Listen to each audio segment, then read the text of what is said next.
جلانا تھا تو بجھایا تھا، بجھانا تھا تو جلایا تھا۔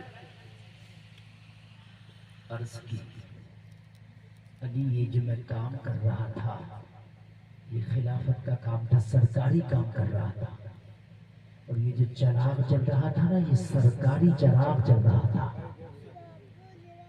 اس چراغ میں جو آپ کے آنے سے پہلے جو چراغ جل رہا تھا جو میں نے بجھایا ہے، اس چراغ میں سرکاری خزانے کا تیل جل رہا تھا، بیت المال کے پیسوں کا تیل جل رہا تھا، کیونکہ کام سرکاری تھا اس لیے چراغ سرکاری تھا۔ لیکن آپ نے کہا ذاتی کام کے لیے آیا ہو، تو تمہارے ذاتی کام کے لیے سرکاری خزانے سے تیل استعمال نہیں کرتا ہے۔ یہ جو دوبارہ میں نے چراغ جلایا ہے اس میں میرا ذاتی تیل، یہ میرا اپنا پرسنل چراغ ہے۔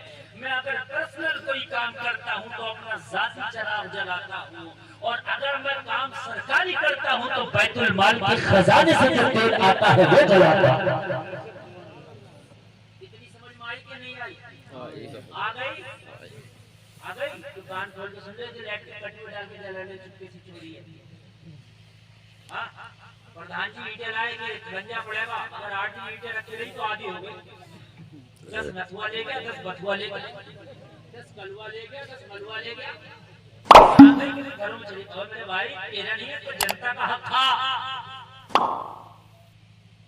یار تمہیں دنیا کو پیغام دینا ہے کہ مسلمان بھوکا تو رہ سکتا ہے مگر حرام کی دولت کے اوپر ہاتھ نہیں بڑھاتا ہے۔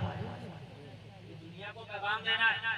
ابھی میری تقریر چل رہی تھی یہ بریلی ہوائی اڈے کے پاس، اسی طرح کے کچھ جملے بیٹھے، پرشاسن کو لوگ بیٹھے تھے، 200 لوگ بیٹھے تھے۔ تقریر کے بعد یقین کرنا مجھے گلے لگا لیا، اور گلے لگا کر کہنے لگے حضرت سینس کری دیجیے یار، ہم نے تقریریں بہت سنی ہیں لیکن واقعی آپ کا اسلام کیا لاجواب مذہب ہے، یہ سبق آپ کا اسلام دیتا ہے، اگر یہ سبق دیتا ہے آپ کا اسلام، اگر مسلمان اس پر عمل کرنے لگے تو کہنے لگے ہم سمجھتے ہیں کہ سب سے کم اگر کسی کے خلاف کیس ہوں گے تو وہ قوم مسلم ہے۔ طریقے مصطفیٰ کو چھوڑنا ہے وجہ بربادی، اسی سے قوم ہی دنیا میں بے اقتدار اپنی۔ کہا علی اب جب تک ہمارا پرسنل کام چلتا رہے گا یہ میرا پرسنل چراغ جلتا رہے گا، اور جب پرسنل کام ختم ہو جائے گا، ذاتی کام ختم ہو جائے گا تو یہ والا چراغ بجھا دینا، یہ والا چراغ جلا لینا۔ یہاں تو متولی صاحب مسجد کا کھاوے پتہ ہی نہیں، آج تک حساب ہی نہیں لیا، قبرستان کا اگر پیسہ دیا تو اس کا ختم کر گئے، دفن کر گئے، پتہ ہی نہیں ہے کوئی حساب کتاب نہیں۔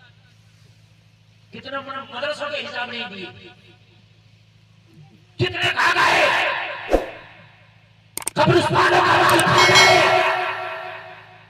ہڑپ گئے۔ اور کان کھول کے سنو، جس پر تمہارا ادھیکار نہیں ہے اس کو استعمال نہ کرو، اس کو استعمال نہ کرو۔ یہ حضرت عمر نے لوگوں جب ان کے وصال کا وقت قریب آیا نا عمر کے، مرنا تمہیں بھی ہے مرنا مجھے بھی ہے، میں نے تقریر کے شروع میں کہا تھا کہ آنے سے پہلے جانے کی ڈیٹ اللہ نے پہلے فکس کر دی تھی۔ جب حضرت عمر کے انتقال کا وقت آیا لوگوں ذرا دل کے کانوں سے سننا، تو حضرت عمر کی مسجد میں ایک دشمن نے ایک ظالم نے خنجر مارا، خنجر اتنا گہرا مارا کہ پسلیوں میں پیوست ہو کے اندر تک داخل ہو گیا اور حضرت عمر کے معدے میں جا کر چپ گیا، معدے میں پسلیوں کے راستے سے معدہ زخمی ہو گیا، خون بہنے لگا۔ جب حضرت عمر کو بستر پر لٹا کے حکیم نے خنجر نکالا، خون بہ رہا تھا، بہت زیادہ خون ہوا۔ حکیم نے دوا ملا کر دودھ میں دی، حضرت عمر کو دودھ پلایا، عمر دودھ پی لے، حضرت عمر نے دودھ پیا تو زخم کے راستے سے دودھ باہر نکل گیا، معدے میں سوراخ ہو گیا، معدے میں سوراخ ہو گیا۔ خنجر کہاں ہمارا ظالم نے مسجد میں مارا، توجہ کرو، اللہ اللہ۔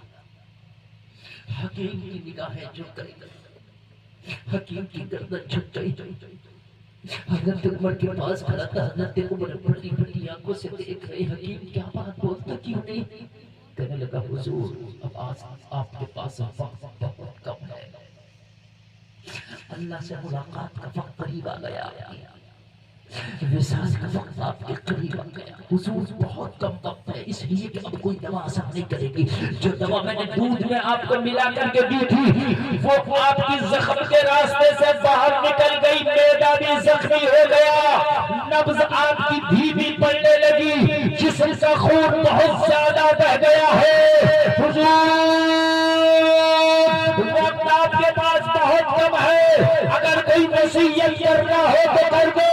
جلسے میں آنے والے اگر تمہیں کوئی ڈاکٹر کہتے کہ موت قریب ہے, تمہیں موت قریب یا قریب نہ آ گئی تو تم کہو گے ہائے میرے بیٹے کا کیا ہوگا, تم کہو گے ہائے میری جائیداد کا کیا ہوگا, تم کہو گے ہائے میرے مکان کا کیا ہوگا, تم کہو گے ہائے میری پراپرٹی کا کیا ہوگا. مگر تحمریہ کے جلسے میں آنے والوں قربان جاؤ مصطفیٰ کے اس بیان کا حکیم نے جواب دے دیا ہے. نفس دھیمی پڑتی چلی جا رہی ہے, نفس دھیمی پڑتی چلی جا رہی ہے. حضرت عمر کی سانسیں تھکتی چلی جا رہی ہے. تھوڑا سا وقت ہے. اس وقت میں یہ نہیں کہا کہ ہائے میرے بیٹے کا کیا ہوگا, بلکہ حضرت عمر نے کہا جتنے صحابہ یہاں موجود ہیں سب سے میرے پاس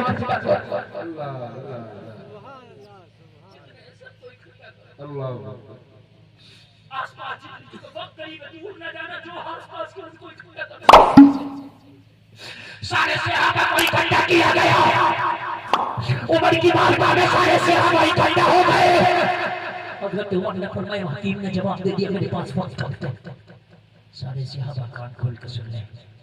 میرے انتقال ہو جائے, میرے وصال کے بعد خلافت عام مشورے سے جس کی طرف صحابہ کا مشورہ زیادہ ہو, جلیل القدر صحابہ کا اشارہ زیادہ ہو, اس کو میرے بعد خلیفہ بنانا. اور خلافت کے مشورے میں میری اولاد کو شامل بھی نہ کرنا. خلافت کے مشورے میں میری اولاد کو بھی شامل نہ کرنا. توجہ ہے. ہم تو سوچتے ہیں کہ بھائی ہم ہیں تو ہمارا بیٹا تو ہمارا پوتا. میرے بعد عام مشورے پر خلافت جائے گی. اور سنیں میری اولاد کو خلافت کے مشورے میں شامل بھی مت کرنا. جو ہے آپ نے کہا ایک صحابی ہے ان کا نام ہے حذیفہ بن یمان. کہا حذیفہ کہاں, انہیں بلایا. وہ بھی وہیں اتفاق سے قریب تھے. یہ حذیفہ کون ہے معلوم ہے؟ نبی کے رازدار صحابی. کوئی راز کی بات جب نبی کو بتانا ہوتی تو حذیفہ بن یمان کو بتاتے. ایک دن نبی نے لسٹ دی تھی حضرت حذیفہ کے ہاتھ. کیا دی تھی؟ فہرست دی تھی. اور فرمایا تھا حذیفہ اس لسٹ میں مدینے کے سارے منافقین کے نام لکھے. یہ بات مدینے کے سارے صحابہ کو بتاتا کہ حذیفہ کو لسٹ دی ہے نبی نے, اور اس لسٹ میں مدینے کے سارے منافقین کے نام لکھے گئے ہیں. یا تو رسول اللہ جانتے ہیں مدینے میں کون کون منافق ہے, یا پھر حذیفہ بن یمان جانتے ہیں کہ مدینے میں کون کون منافق ہے.